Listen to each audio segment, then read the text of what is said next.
की सासू म्हणजे सुनांना त्याच नजरेने बघतात आणि सुना पण सासूला एकदम अगदी खारिष्ट आणि अगदी ललिता पवार सारख्याच बघतात.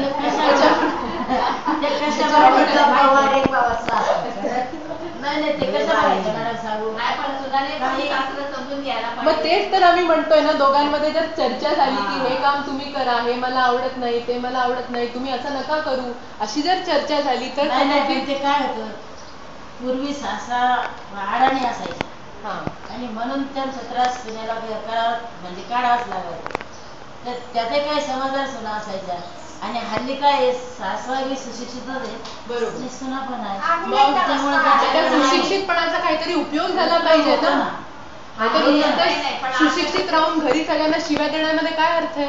ज्ञान नाज्ञानाचा फरक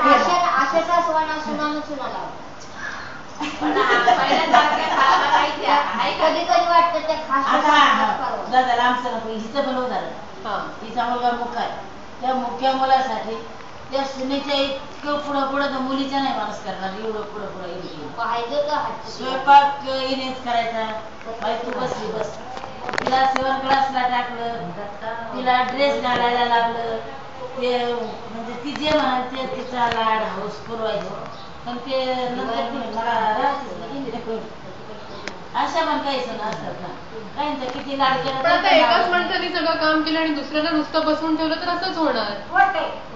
मग तेच मी म्हणते की जरा विभागणी असायला पाहिजे. एकाच माणसाने सगळं काम केलं तर तो थकणारच माणूस आणि त्याच्या आरोग्यावर तो परिणाम होणार.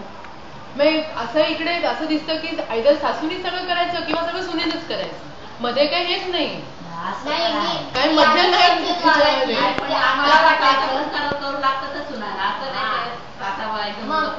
आता मी अंगणवाडीचं काम करते, शिवाय आपण कुठेतरी जाऊन एखाद्या सासू सर्व करूनच आहे, त्याच्यामुळे काम तुम्हाला बघूनच करते.